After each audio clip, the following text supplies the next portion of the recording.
Hello everyone, this is Dr. Michael Yoon from Century Wellness. Today I want to talk a little bit about some of the most common problem that I see in my practice, sciatica or sciatic pain or pain down the legs. And a lot of these sciatica is associated with a lot of different reasons.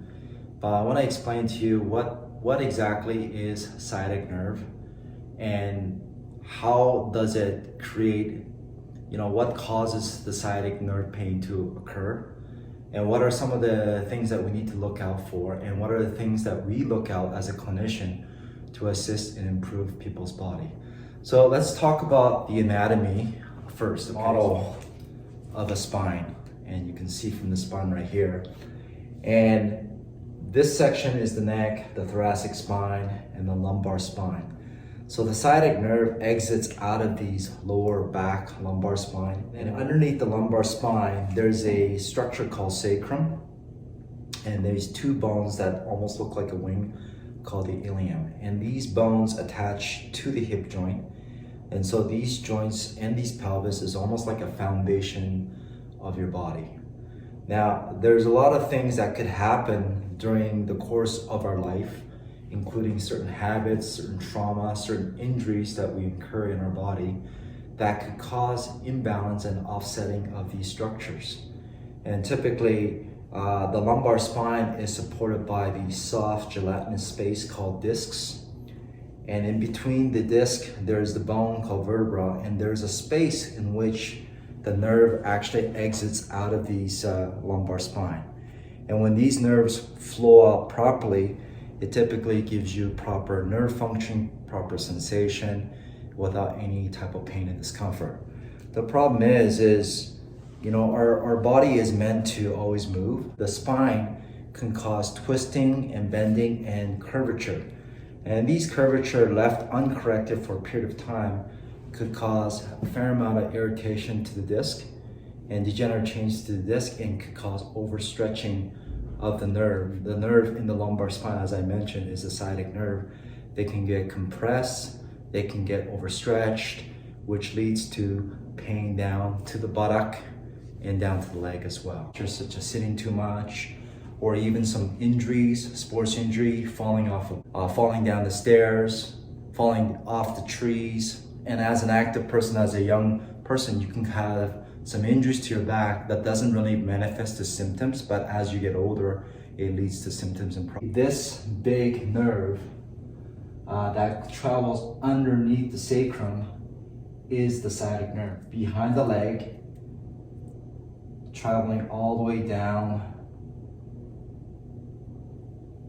to the calves into your foot. So the more severe the sciatic nerve pain, the further you're gonna have pain down to your legs. And as the person actually improves, the symptom actually rides from the foot to the calf, to the back of the knee, to the hamstring, and to the buttock. So when your pain actually rides up higher, it's actually better for you, versus if the pain is more intense on the further side of it. There's definitely solutions to the sciatic nerve problem. But the key thing that we need to consider is the initial consultation, history of what's going on, how long it took, what's the intensity of the pain, and is it radiated down to different parts of the body, family medical history, some history regarding any potential traumas or injuries that the person incurred when they were younger or even a few weeks. So even though if the pain has just started recently, there's a lot of past history condition that could lead to some problems, that the symptoms that you may be, or the person may be having right now. So history is very important. Secondly, after history, we need to do proper examination, but we need to see proper range of motion. And with a certain range of motion, if there is any pain in different parts of the body, if coughing and sneezing causes more pain, certain sensory tests checking for sensation between left and right side of the leg in different components of the body, certain orthopedic range of motion that differentiate problems from in the lumbar spine or or around the sacrum area. So there's a lot of tests that checks for the sacroiliac joint, tests to check for the lumbar spine, a lot of neurological tests to check the sensory integrity. So there's a lot of information that we could get from a proper history and examination.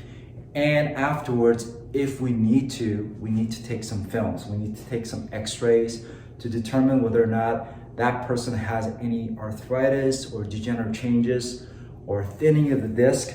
So it should look like this with nice and thick disc.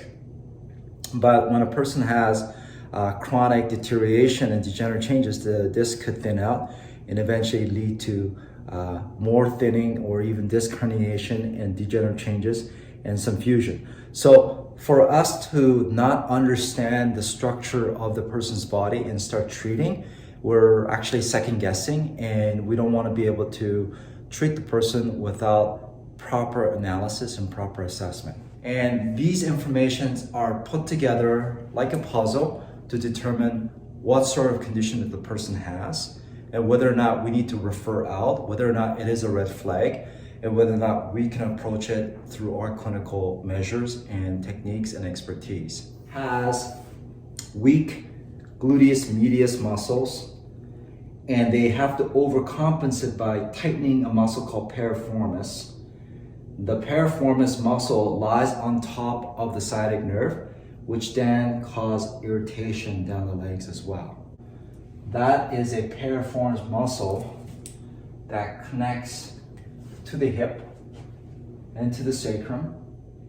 And a lot of times when these things do get shortened, it actually puts physical stress on this nerve called sciatic nerve, which causes irritation. So as you can see, that sciatic nerve doesn't just get inflamed by itself. It can be inflamed and irritated by many different causes, many different reasons. So how do we treat this? As imbalance to the spine, we actually treat it with proper chiropractic adjustments. And depending on the person, the adjustment can be done by itself, but we may have to use other modalities such as massage therapy, acupuncture, or laser to help soften up the tissue so that way the muscle starts to get looser and we can gently align the spine and recorrect it. Secondly, if the person has weak muscle, they may have to develop stronger core. So stronger core involves exercises and core strength to develop that. But I always believe that if the structure itself is not properly balanced, you can't really strengthen the imbalanced structure. You can't really strengthen the core when your body needs balancing. So it's like building a house. You need a good foundation first, then you put walls and roof to stabilize the situation. So if the foundation is not correct, which means if the body is actually tilted and causing a lot of imbalance, trying to strengthen this with exercise will be very limited. So we need to ensure that the vertebra and the sacrum and everything is balanced, and then you can incorporate exercise to help stabilize that. We do work with athletic therapists in our clinic that actually gives a full, thorough exercise program to help strengthen the body. However, we make sure that the person is ready to do exercise to help stabilize the body before they can do it. Because if they start doing the exercise too early and you have inflamed sciatic nerve and having a lot of pain, then it could actually cause more problem as well. So techniques such as laser help speed up the healing. It accelerates the healing process.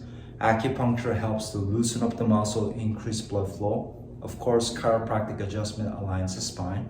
So we integrate a lot of different levels of treatment on the person that's needing it, on the clinical needing it, to actually assist it with the recovery as well. If the person has bulging disc, is causing a lot of pressure to the nerve, if the bulge is actually putting a lot of pressure, the key thing that we need to do is how do we take the pressure off the nerve? And taking the pressure off the nerve also encompasses doing a decompression treatment, which we have in our clinic to help allow this kind of motion to help take the pressure off. But once again, if the spine and the alignment is not corrected, and if the vertebra in your spine is actually at this angle and we try to decompress, it won't work. So what we try and do is we try and establish better correction, then allow proper decompression to take the pressure off, okay? So sciatic nerve pain is debilitating. It can be an awful feeling for a lot of people. And rather than struggle and suffer with it, and the common thing that people tend to do is take medication to control the pain, which is fine. Sometimes we do need some medication to achieve some kind of relief. But the key thing is you need to allow your body to be stabilized and properly corrected. Then once you have achieved a proper correction to your body, you need exercise and life habit to stabilize it so it doesn't relapse again, okay? So this is Dr. Yoon. I'm very happy to explain questions and give you some more solutions to the problem. I've been practicing for over 22 years, and also my background, I'm a martial artist, and we emphasize in exercise and stabilization and independence of our body. But in order to achieve that, like I said, it is a good idea to understand what's going on and try and solve the problem in your joint and your musculoskeletal weakness. Then after that, have a stabilization exercise and have a good habit to make sure that this doesn't relapse again, okay? Now, if anyone has any questions, please don't be afraid to reach out. And I have been doing a lot of consultation, and some people are quite concerned and afraid of coming into a chiropractic clinic or any other practitioner because of the unknown. I welcome people asking questions, and we can set up a brief consultation to discuss over the phone or virtually to see whether or not we can be help to your challenges. Thanks again, and we'll definitely keep in touch. Appreciate your help. Thank you.